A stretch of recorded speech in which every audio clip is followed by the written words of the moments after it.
Alright, so what's up? My name is Pikaso, aka my b-boy name back in the Bay Area, Cali, was PKid. Everybody knows me in the b-boy world as PKid from back in the days.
Basically, PKid was like separate because my name is Paul, so P, and then Kid, you know, like it was just like you know, you got like an outlaw Billy the Kid, you got those notorious names, so I just let's just go with PKid, something short and catchy.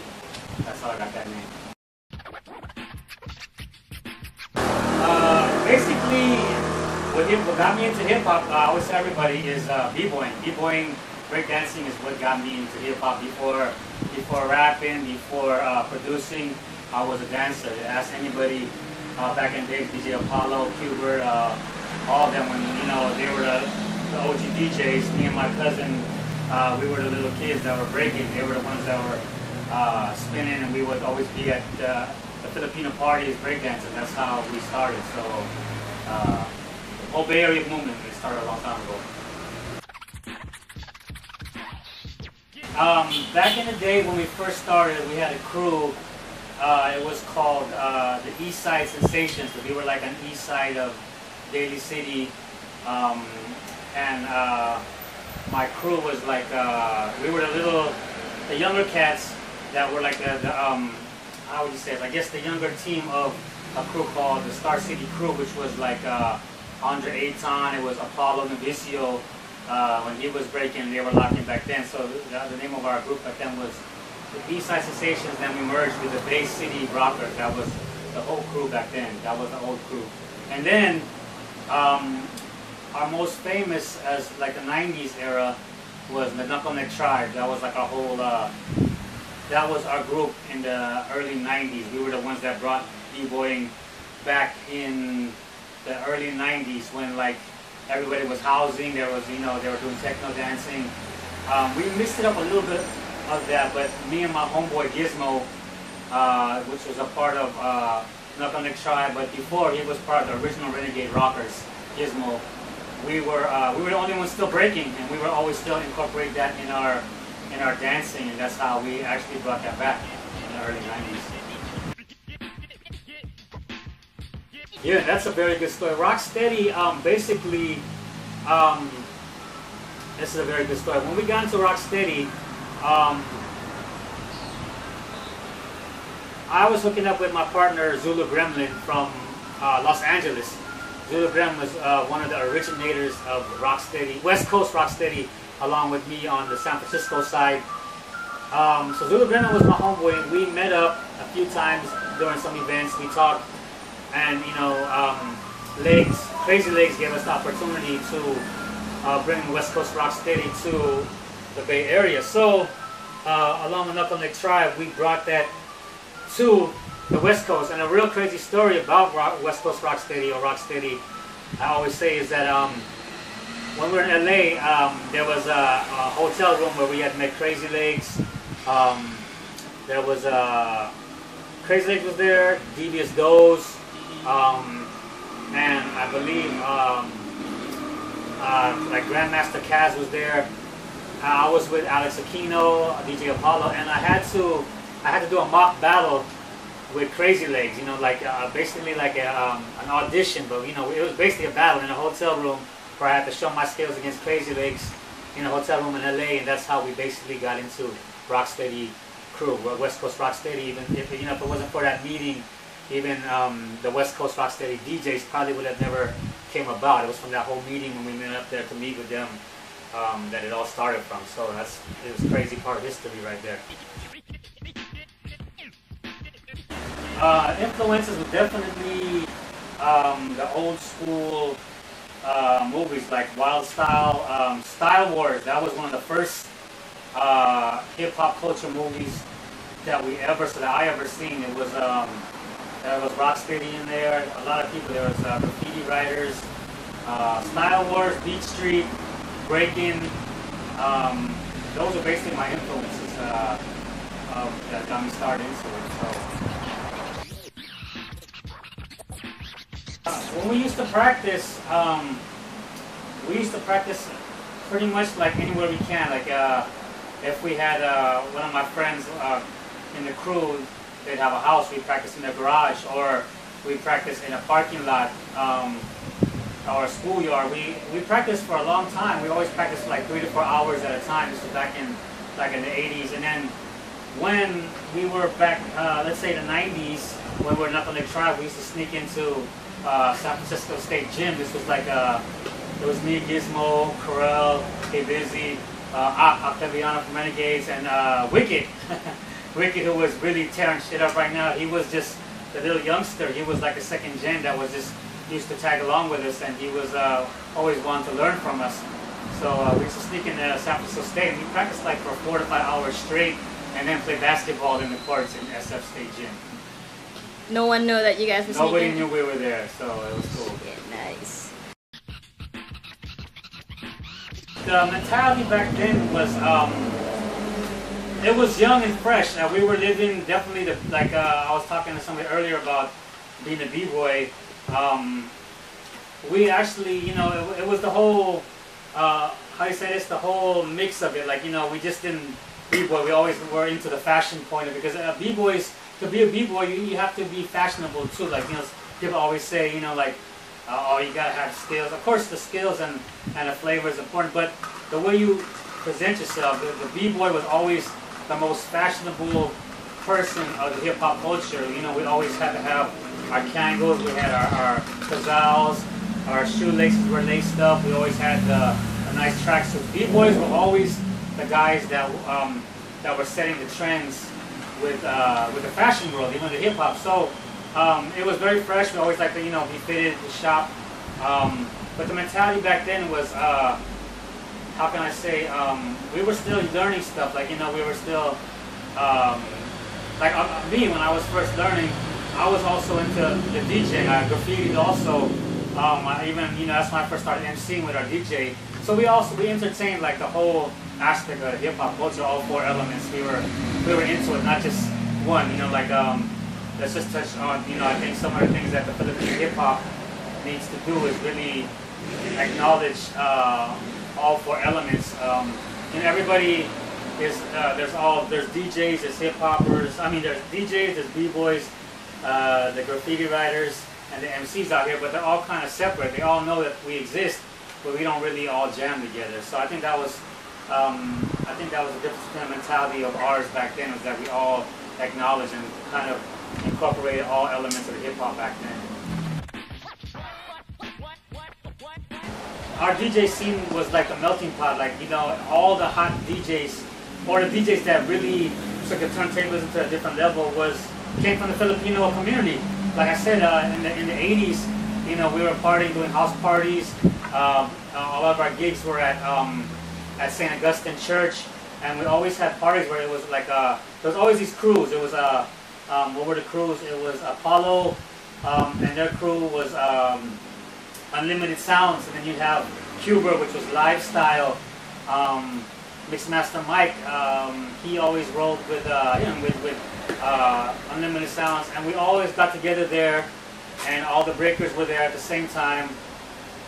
I don't know. I guess the DJs actually played a big part of our B-boy roller, because they were the ones that were spinning all the breaks. They were spinning the hip hop music and the party. So I got to give it to the DJs. If it wasn't for our DJs, the Filipino DJs in the Bay at the time, I think the Filipino hip hop and the B-boy community wouldn't be as strong. Breaking for me is it is a vibe. It was an outlet for us. Like, instead of getting into the gangs, and even back in the East Coast, because you know I knew a lot of people that were always running with the gangs in Frisco back in the time, but we wanted to break.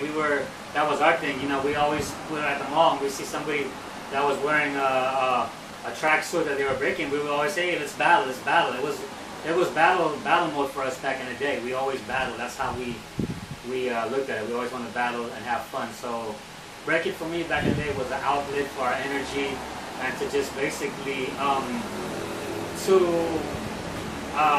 we grew up as b-boys. So I can say that that's pretty much was my childhood, my youth was b-boying. A b-boy is someone who can dance, basically, not just do moves, but that has rhythm, that knows the culture, all aspects. Like I said, I've seen a lot of people, you know, nowadays that got skills, but to me, they lack in the sense of entertainment. They lack in the sense of what it is to be a b-boy.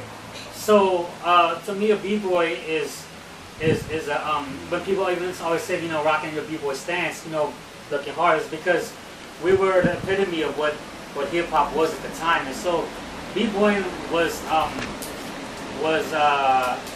the representation of the hip hop energy at the time. So that's what a b-boy is for me.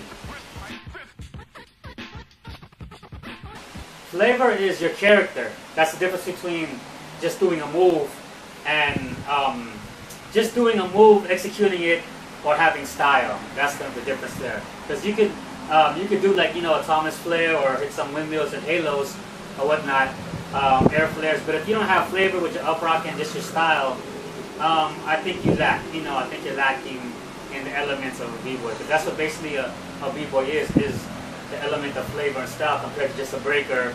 Back in the days, you know, you're breaking, you're just doing moves and you're executing, but you don't have the flavor of a b-boy. Good, that's a good question. If it wasn't for b-boying, like I said, I wouldn't have gotten into the hip hop culture right now. And coming from a b-boy background, knowing how to groove and what gets people moving and the breaks, I took that into my whole MCing and production. You know, I have rhythm. Everything that I make beats is always based on if it makes people move, if it has feelings. So if it wasn't for my b-boy background, I don't think I would be as good as a producer I am today. My philosophy of hip hop is it's a culture and you live it. You don't do it as a hobby. Either you are hip hop or you're trying to be it. And I don't have anything against people trying to live hip hop, because you know a lot of people are misinformed. But you live it in your heart. You do it every day, whether you're working, whether you go to a call center or a thing. You know, whatever you're doing, hip hop is in your heart. It's what you do. It's what you live. It's a vibe. Like even back in the days, for example, we were b-boys, right? But we would go to raves and we would break dance still. And at the end of the day, when we entered a rave, we were still hip hop. And we left the rave, we were still hip hop. We never switched. It doesn't matter. That's how strong you know you are, is if you could go into any situation, still represent hip hop, get down with it, leave, and you're still hip hop in your soul. So that's, to me, is hip hop. You live it. It's a culture that's a part of you. You know, you don't go outside your house and then you put on clothes and hip hop and come back and you're not. To me, that's not hip hop. It's with you when you sleep and you wake up, you know. Yeah. What keeps me going is basically, you know, it's hip hop. Hip hop is my life. Like I said, that's what keeps me going. And there are days where, you know, right now, of course, you know, reality hits you. And you have to do things. You have family. You have to get into, you know, live your reality of life. But hip hop is what you know, basically keeps me going. Sometimes there are days I try to figure out what am I doing. You know, I don't know what I'm doing. But when I'm getting into my music, I wish I could say, you know, dancing now, but now it's more on producing. But it still has to do with hip hop. You know, if I'm not doing music, I feel like I don't have a purpose. So music and hip hop keeps me going. You know, that's what hip hop. That's what keeps me going. Basically, hip hop. The hip hop here is still growing. Like I said, all the elements are being represented, but they're not being represented all together as a whole. I think we need to do more events, like we were talking about earlier. About they did the event, The Grind, out here, which, you know, had all elements. There are other hip hop events that represent all elements of hip hop, but not too many where, you know, on a whole, where you see everybody, even people outside of hip hop, coming to an event and they're seeing what hip hop's about. So I think I see hip hop here is still growing. People are still gaining knowledge, but we need to teach them a little more, do more events and show them what hip hop is, that it's a lifestyle and not just four separate entities, you know, doing their own thing, you know.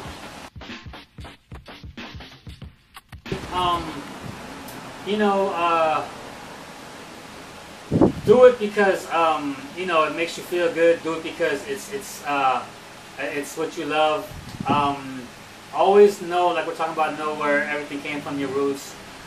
So you know where you're going. If you don't know where things came from, you don't know where you're going. So know where it came from, when it started, and I think you'll have a better grasp of where you could go, where you could bring it to. Instead of just saying you're getting into it, you're watching b-boying or breaking from somebody that you're seeing and you're seeing on videotapes. But what you're doing is you're only emulating the moves, but then again you can't really create your own stuff because you don't know where the roots come from. Back in the days, we didn't have too much to learn from. We saw things, but we always made up our own moves. We didn't have too many people to get ideas from. We were the ones making the ideas. You know, there was certain moves that we always knew. Okay, you have to have your footwork. You have to have your windmills and your 1990s. Those were the basics. But other than that, we were always making up our own different moves and evolving. Nowadays, people are seeing moves and just copying it. And I'm always seeing moves, you know, redone. There's not too, you know, it's good that I see everybody breaking nowadays, but for me, seeing a lot of b-boys and history, I don't see too many things that wow me anymore. I see, okay, you guys are good and there's nice things, but I don't see too many things that like say, okay, that's something different now. So always be original and try to do something that people is not doing. Don't just copy it and do it. If you're gonna copy it, make it into something else, make it yours, and basically just always be original and keep it in the heart. Yeah, thank you.